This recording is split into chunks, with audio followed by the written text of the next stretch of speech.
started. So good morning, everyone, to Marketing Matters. I'm Sarah Touchstone with Landmark Title. This is our Landmark Title series that we bring to you every week. Quick tips from industry experts on how to market your real estate business.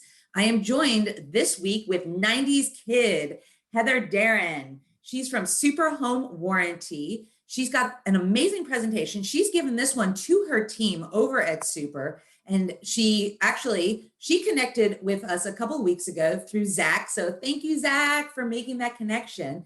And she said, this is an amazing series that you're doing. I would love to be a part of it. So Heather, we're so grateful to have you on today.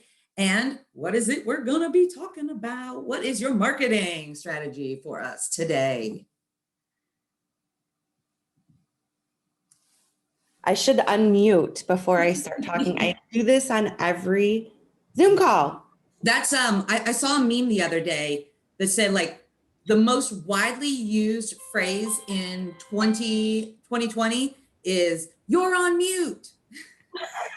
It's so true. And I'm so guilty of it. So thank you very, very much for having me here today. I am very excited to be here. I really believe in serving people. So any information I ever have, I want to share it. First and foremost, if anybody would like a PDF of this presentation after, I'll make sure to get a chat in the chat box, all my information. I'm happy to actually just send you a PDF of it. If you do happen to present it at some point or what have you, I always appreciate you just giving credit where you got the information from. That's really all I ever ask. And then also, why is a home warranty girl going to talk to you about marketing? What qualifies me to a class on anything to do with marketing? Well, before home warranty, I came to Arizona. I started my career in marketing and advertising, and I started it at jobbing.com. So in that time, I was selling recruitment advertising, and I basically spent the next until 2018 doing various forms of business growth tactics, and I am certified in the area of print and digital marketing by a company called Market Motive. And it's maybe 300 hours worth of content that I had to become certified on. So I always like to let people know that. That's all about this stuff. So with that being said, let's start the presentation here. Yeah, boom. So target your market. What is targeting? And then I'm going to leave you with a few facts. Why do I things there? Because when I'm talking to you, probably not something that you're going to be able to do today. But any teacher class, leave with something that you can implement today. And I actually will show you guys something. Give me half a second. I'm going to 1 second because I think it's a cool thing.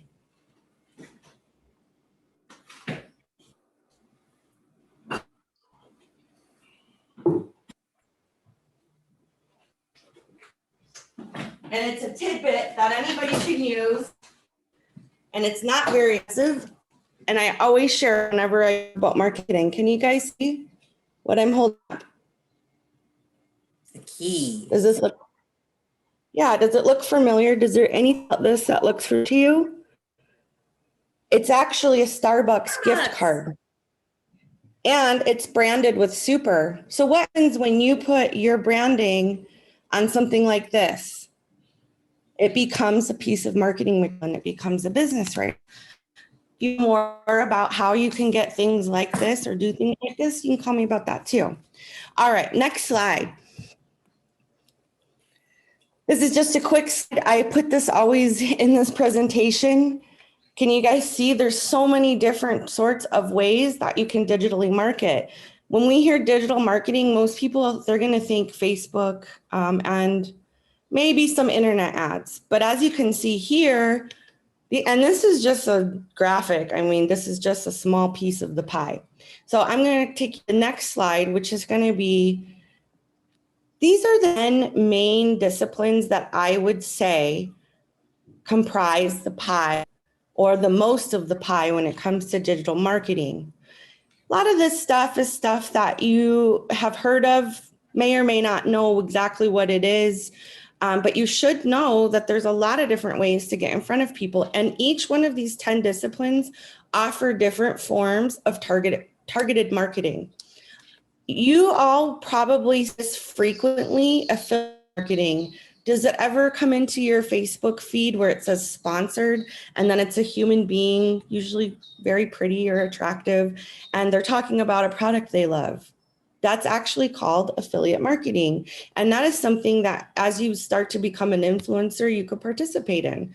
As a real estate agent, that could be a really great opportunity for you to get exposure for things. I'm a big believer when you market and you advertise in picking niches. And then in addition to that, if you're always marketing and advertising a sales service or whatever, people do this thing called ad blindness. They don't process it. So as you're going to be out there in the world, there's another one here, which I really love, which is content marketing. Content marketing is amazing. You guys already probably do it. I consider video marketing to be content marketing, and we know that that's on the forefront right now. Why is it important? Because it makes you real. It makes you a human. It establishes you with a brand, and you're actually talking about something, not selling. You're doing something what we call educating. So I'm going to go into a few more of these disciplines, and we'll go on to the next slide here. So I'm not going to spend a lot of time on this, but this is something really interesting, and I encourage everybody to understand, learn, and dive into a little bit more about programmatic advertising. We've all experienced it. We've all had it in our life. Has anybody thought to themselves, why am I getting all these ads for people getting married? And then they're on the phone like, yeah, I'm trying to book this event hall. I'm getting married in May. And they're online and they're looking for bridal dresses. Well, you've now become a part of demographic of people that are getting married. And advertisers, the people that are helping you get your content marketing ads, whatever out there, have these things called data sets that they typically have access to. With that being said, they choose X data sets and then they market directly to people that fall into those data sets. Pretty smart. Programmatic includes that, but there's something happening here really quickly and it's really interesting. It's kind of like, I'll call it a stock exchange for ads, okay? So on the back end of what's happening in your ad serving platforms could be anything from Facebook to when you're watching your Roku TV. Do you ever wonder why you're getting commercials on Hulu that do have something to do with things that you might like or do? It's because, again, data sets are there. Behind the scenes, there are people or systems put into place with real-time bidding. So what happens? Oh, first, I'm going to define something. I want to make sure everybody knows exactly what this is, an impression. An impression is whenever your image or whatever it is loaded onto a screen. We assume that when it's loaded, somebody's seeing it. So, but that being said, an impression is each time your image appears, okay? So the consumer opens their mobile device, they're getting ready to look at whatever. So they're looking at it. All of a sudden they're traveling to a website and an ad pops up, right? From the time that they opened their device and they were going to the next place and an ad popped up, there was real-time bidding happening behind the scenes to whose ad is going to be seen by that person. It's really kind of interesting. There's a whole lot more to it, but the best thing that you could know about it is that you're really truly targeting in real time the people that you might want to see or that you want them to see you. Okay, so next slide. Also, targeted display kind of goes along with that programmatic advertising. So think about it. You're out in the world and you're wanting to advertise. You're wanting people to know about your real estate business, and perhaps you have a niche that you want people to know about. Let's say your niche are pet lovers, okay? And you think that you could really, really get out in front of the world with these potential buyers or sellers because you know the pet world and they love the pet world. I'm kind of just using something arbitrary here. But as you're advertising and you choose people with particular behavioral sets, you see in picture one up here, This is what the advertising crowd looks like. Do you want to spend your dollars sending an ad or a message to all of those people? Because maybe not all of those people, it's going to be relevant to them. So therefore, if you look in picture number 2, this is a great graphic. These are the people who really might have an interest in seeing what you're offering. That's why we do targeted advertising. We really don't see, other than with big, huge brands, what they call splash advertising anymore, which is what you call billboards, big ads in a paper, ads, advertorials on TV, radio. You don't know like so many people doing all of those all the time. You may know an agent or two that they're doing a radio spot, but they're probably not doing it on a national platform. Why is it? Because they want to target here locally. So yes, with some of those big splash platforms, there is some local targeting. It's not really the way that I would recommend for people that don't have $1 million budgets. So I'm giving you tips and tricks of things that you could afford. All right, let's go on ahead and go to the next screen. This one I'm really, really excited about. I think that agents, if once they know about this technology, they get excited too. So the best way that I could teach you about this is to say, have you ever checked in somewhere? Most of us have. We've checked in, we've said we're here. How in the world do our devices know that when we go to check in, we're at, Westgate? How do they know that? Well, it's through a technology that's using GPS, and it could be a little bit more advanced than that. But long story short, it's like a fence, an invisible fence around an area. Call that geofencing. Why would an agent be interested in this? Well, many agents I know farm certain areas.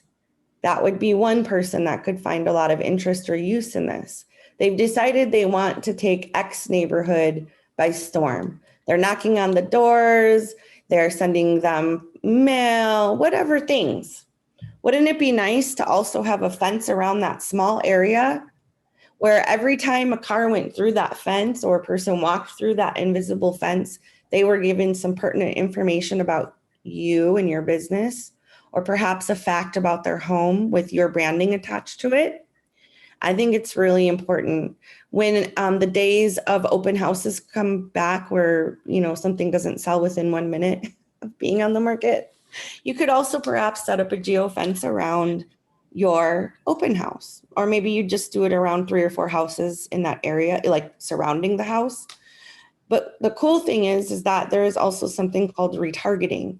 And when you do a geofencing campaign, you would almost always have a retargeting pixel. I'll now explain pixels a little bit more in a moment, but you'll almost always have a retargeting pixel as a part of this campaign, which means that that ad is then served to that person over a period of time. The standard amount of time for a campaign is about 30 days of retargeting. So let's say they saw your open house or what have you, but they couldn't come in that day.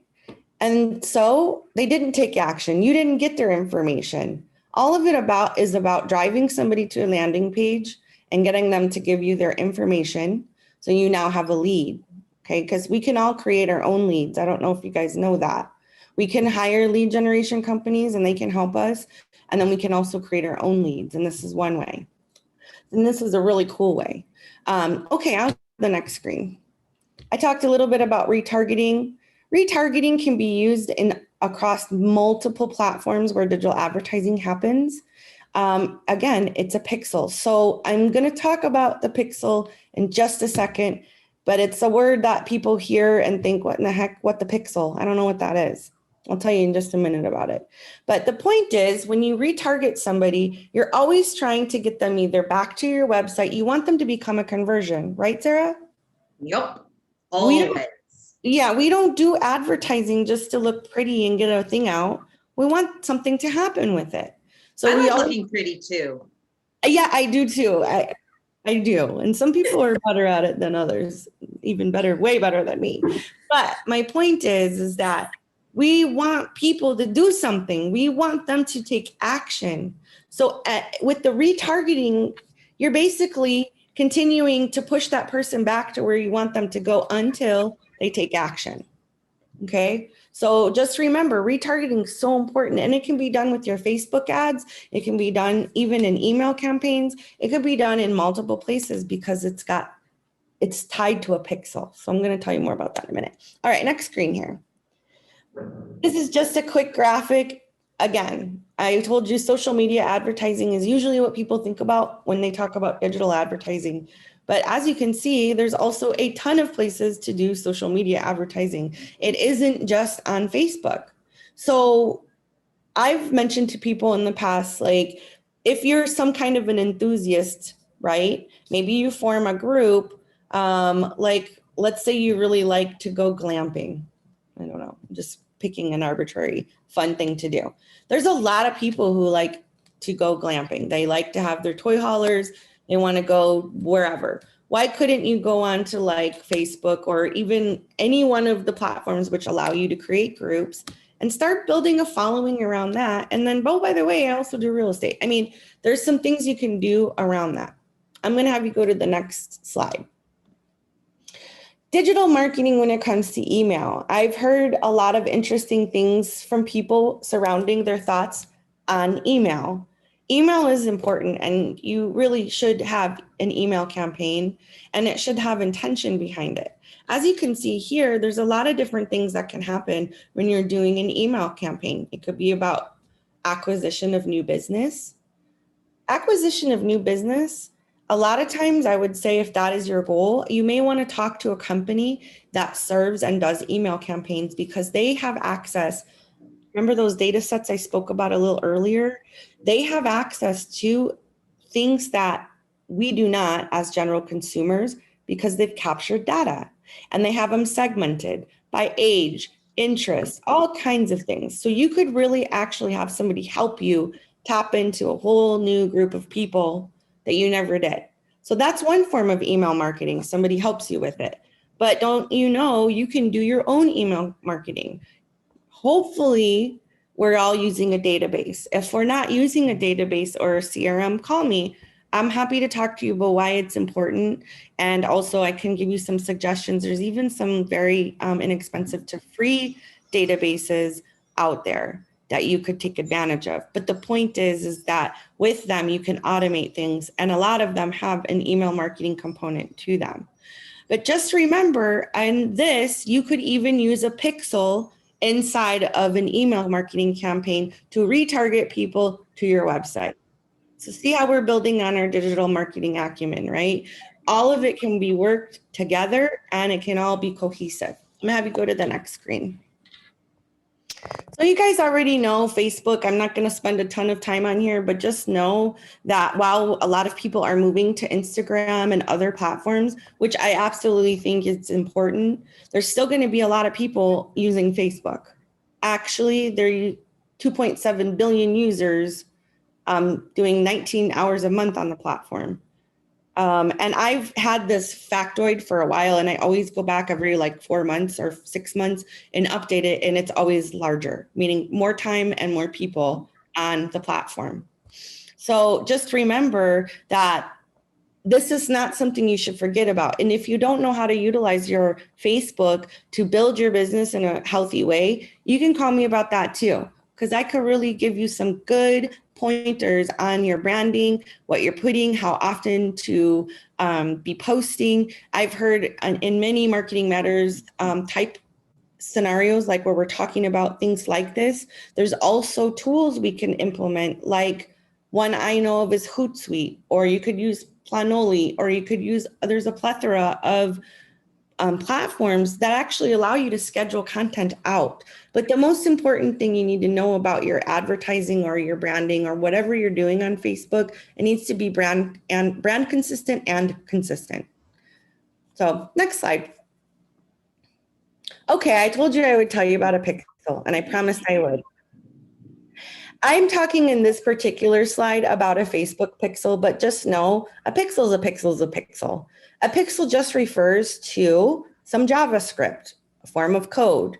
What it does is it's embedded and it tells the whatever it's embedded into, the script that it's embedded into, it tells it to do something. So with retargeting, we can create a retargeting pixel. So if you guys can kind of see this, so it looks like a whole bunch of gobbledygook, but it's all coding that creates it's telling something to do something with coding behind the scenes. We don't see anything of it. It doesn't make sense to us. Do you all know that you can create your own Facebook pixel as well? You really don't need to have anybody do that for you. You're just going to go into your Facebook ad manager. Okay, that's the first place to start. And if you're not familiar with your Facebook ad manager, mess around in it, look in it. You're not going to break anything. Just don't put your credit card in there if you don't want to buy things. That's very cool, Heather. Yeah, you're not going to break Facebook. And then also, like, it literally takes just a few minutes to create your pixel. That pixel is then going to be used to do a lot of different things. But the most important thing when we talk about a Facebook pixel is if you don't have one, your reporting isn't going to give you the information that you want to know. You want to know what happened with your ad campaign if you're serving ads. You really do want to know, because otherwise, you can't fix what you don't know about. So guys, like, if you always do what you always done, you're always going to get what you always got, right? Or the other one is the definition of insanity is doing the same thing over and over again and getting the same result and wondering why. Well, you've got to get yourself up to speed with the different tools that are available to you. And a lot of them are free. I will say this to you. There is some certifications that are available to people on Facebook that are free. They're time consuming. And I'm going to say it wrong right now, but Blueprint, I think is what it's called. I'm not certified in it, but it is something that you can totally do. And the same is true with being Google Ad certified. There's a lot of stuff that people don't realize they can do on their own. Do you have the time? Maybe not. So this is why you need to decide, what do I want to do on my own and what could I hire somebody for? But just know most of the stuff that you can hire somebody for, you could do on your own. The disadvantage of it is your time spent, and you may waste money figuring out how to do it. So money or time. Money or time, right. And just like, yeah. And then just like with everything, there's always a learning curve. So yeah. Whereas it may take you, more time in the beginning as you're learning, the more you know, the more you learn, the quicker it's going to get. So if you get on and you're like, this is difficult, this is taking a lot of time, but you are understanding it, you are able to do it, just like with everything that you learn. Yeah. And the reason that I really feel strongly about educating people on what this stuff is because a lot of times you're going to get approached by people that want to sell you a service of doing this for you. Okay. And like, I sit down with agents all the time. Once they know me and they know my acumen in this area, they're like, could you just look over what I'm currently doing? And a lot of times I'm like, where's the reporting for this? Like, where's the money going? They really want to advertise. They want to get their business out, and everybody does want to be successful, but it's kind of like having a good mechanic or a good HVAC person. This is an area we don't know a lot about, and it's an area you could waste a lot of money on. One thing I will tell you, if you are working with a great ad agency or somebody that is helping you manage a Facebook campaign or an advertising campaign, just know that a lot of times there is a 30% fee for management. And people hear that and they're like, so I spent $130, just went to you managing. It's 100% worth it, because those people will be able to help you do the most with your dollars, that it will make up for it tenfold of that 30% fee. So just know that. Don't be nervous if you ever hear, oh, I'd like to help you with it, but there is a management fee. It's totally normal and very worth it. Okay, next screen.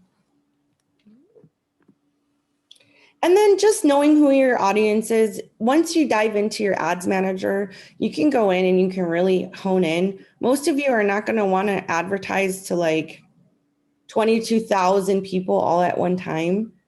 Even my second graphic here, which shows about 3,700 people, that's still a very large group of people to be serving a Facebook ad to. So the more you can hone in, and you can do this by going back to the things I mentioned to you. Facebook's gotten a little bit more strict about certain demographics that you can target, but you could still target those people. Like, so say, for example, we can't target people of high net worth anymore, right? Well, couldn't we target people that do things that are related to high net worth? Like, golf is not a cheap sport. I don't know if anybody here plays. It's not cheap. The equipment's not cheap. I mean, you can almost guess that if you're advertising marketing to people who are avid golfers, they might have a pretty large, disposable income. That may not always be true, but there is probably some fact behind it. So that's just a little tidbit. But the point is you really truly need to decide who is your customer, who is your client, who are you going to work with? Whenever I talk to an agent and I say to them, who do you want to work with?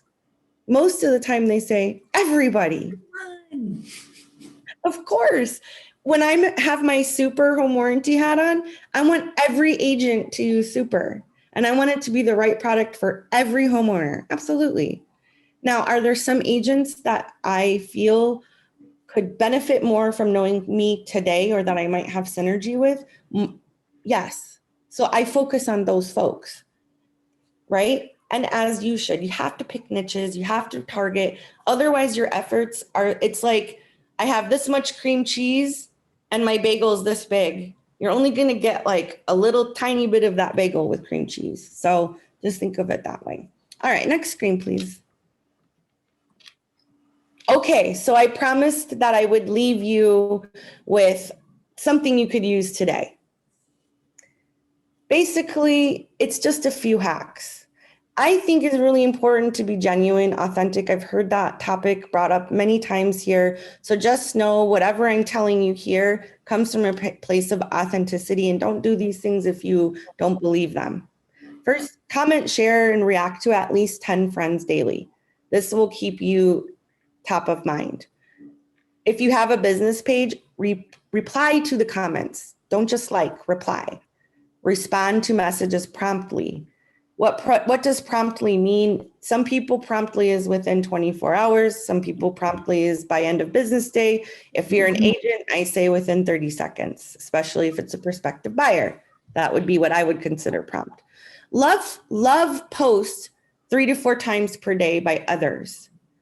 Comment on at least 5 posts daily and reply to all comments. Again, reply, not just like. Yeah, engagement. Yeah, because social means two-way. Relationship marketing, sell without selling. So I always say, especially when I first came into the real estate world, I'm like, how am I going to get people to want to hear about home warranty? They already don't really like this product, but they want it. What can I do? Well, maybe I should just connect with them as a human and see where we go from there. So I found people out there that I had similar interests with, and I paid attention to them. And I did things that I thought could make them smile. I would, if somebody was going through something and I had a good piece of advice to offer, who cares if it was business or not? I connected with them and said, I care about what's happening to you because I actually do care. Don't do it if you don't. And then talk about things that are important to those people that you're going to want to reach out to. And then lead the way, be an authority in your industry. So do videos on things you know a lot about. Not that this is really going to be happening, but let's just say you know a ton about short sales. Why couldn't you do a series about short sales? Okay. Ooh, Heather said my favorite word, video. Yes, video is very important. Okay, I'm going to have you go to the next screen, and this is going to be our last slide. I would really avoid some of these things. I don't think that most people like but wait, there's more kind of salesperson. And here's a bunch of features. I want to tell you all about these features. Everything when you're expressing it out to the world should be benefit-based. And I think these particular phrases look like feature-based. And wait, there's more. So for sale, comment below, tag a friend, share this post, free whatever today. I'm giving this away, price drop. All of that stuff kind of just cheapens the message. Doesn't mean that those messages are not important and you can't share them, but I would avoid this phraseology. Get more views on your real estate listings. A number one best practice I've heard about and I think works well is share them with your local Facebook groups. But important about groups, that they allow real estate listings. Make sure they say yes to that. have 2,000 or more members.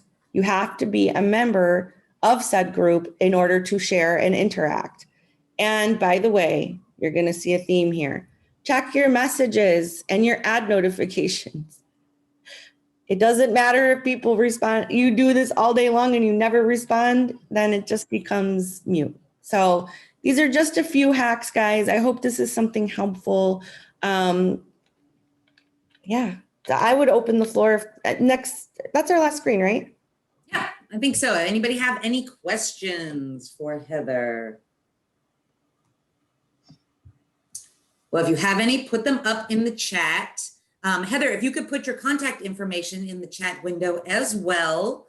Yep, I'm going to do that right now. And it's going to be, yep, absolutely. And then, like Heather said, if you would like a copy of these slides, please put your email in the chat window as well, and we will get them over to you.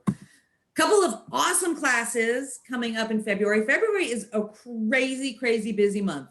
I counted up all the classes that we're doing with Landmark Title. I normally do about 6 classes, 6 webinars a month. I think we're up to 9 classes, which is great. So we are, you see the Mastermind series a lot on here. This has been a monthly series that Michael and Patty have done. And we are wrapping it up. It's a 6-month series. We're wrapping this up on Tuesday. So if you've attended any of the masterminds, we are bringing back some of our guest speakers. So this is going to be a top producer panel, or not top producer, a top marketing expert panel. We did one of those on here a couple of weeks ago. So we're going to be doing something similar on that mastermind group. That is next Tuesday at 10 a.m. If you are in need of CE credits, we're going to be hosting a couple CE classes every month. So this one is also next Tuesday. So if you want to go get some more information on marketing, go to the mastermind. If you really need these CE credits, come to the CE class. This one is going to be on Commissioner Standards and NAR Code of Ethics. It's an ethics class. So this one is going to be at 10 a.m. to 1 p.m. It is a CE Zoom. So if you would like to attend this one, let me know. The link is on here, but you can reach out. This one's only $10. So get these credits in. I know I'm always needing to do classes like this too. So get in with it. And then on Wednesday, February 10th, there's going to be an appraisal discussion. I've actually done several of these with Valerie Brown. She's good. She knows her stuff. And I mean, right now, appraisals are coming in so much less than what people are asking. I spoke with a realtor last night. They had an appraisal come in 46,000 over, under 46,000 under what the purchase price was. And so you want to get inside when you're making these offers. You want to get inside and understand what's going through the appraiser's minds, what's happening out there. So this is a great little Zoom. So this is going to be Wednesday, February 10th at 10:30. And then there's another CE class coming up February 18th. This one is disclosure. This is from 10 to 1. I love these online Zoom CE classes. I like being able to sit here with my coffee in the comfort of my own home. You get breaks. I think it's a great way to get these credits in. So this one is also only $10. This is like a steal for these classes. So if you need a disclosure, let me know. I will get you the link and we'll get you registered. Then on the afternoon it is actually Thursday, February 18th, at 2 p.m., Patty and Michael are hosting a HomeBot class.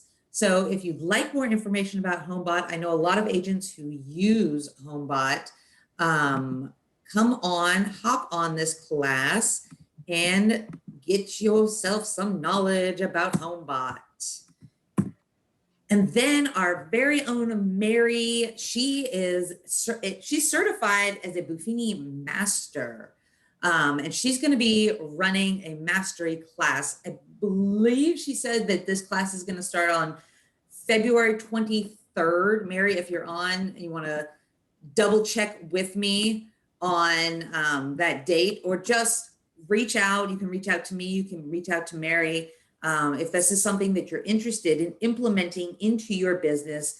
We hear Buffini all the time. A lot of the most successful realtors in our industry are following these methods. So if you are interested, you just want some more information about it, let us know and we will hook you up. Now we're through January. So these are still applicable. So if you want any of our marketing, I can get you branded these flyers. We'll have some more flyers. I mean, this is just stuff it's content to throw out on your social media to create engagement. And that's what Heather and I are talking about. Create that engagement, get that dialogue going. So if you just want some simple digital marketing pieces, let us know. If you have an idea for a digital marketing piece, if you see an article, send it over to us. We'll create these custom pieces for you. And digital marketing with Landmark Title is always free. So we are creating content for you. Get in touch with us. And that's it. Whew. So many classes. I know I didn't even talk for the full class, but even that last 5 minutes, just classes. We got so much going on. Can you tell I'm really excited?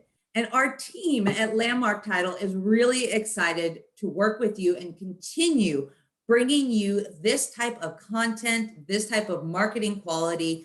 Thank you to all of my business development managers. We started this series out with them coming on and teaching, and now we've had the ability to bring on other industry experts in marketing. And it's just fantastic. It's fabulous. Everybody that comes on, you guys all bring so much value to our real estate agents. So thank you, Beth, Becky, Melinda, Mary, Jason, and our Las Vegas office, Zach for reaching out and bringing Heather today, Patty and Michael. And of course, thank you, Heather. That was great information. And then thank you to Landmark Title for being, for allowing us to bring you this class and this content every week. You can reach us anywhere in the Valley. We have 6 offices to serve all of your escrow and title needs. All of our escrow officers, they are the top in the business. Our fees at Landmark Title are great. They're very competitive. And you're going to get so much more. You're going to get excellent customer service. All of our offices, they have full staff. You've got your business development managers to help you with any of your marketing needs. And then our escrow officers, our escrow assistants, everybody's there to make sure your deals go smoothly. We've got some crazy things going on in this industry, and you want an industry partner that's going to be able to be on top of things and to get these deals done in a timely fashion and push it through. So hope that you'll think of Landmark Title and write us into your next contract. And that's it. That's it for me today, guys. Thank you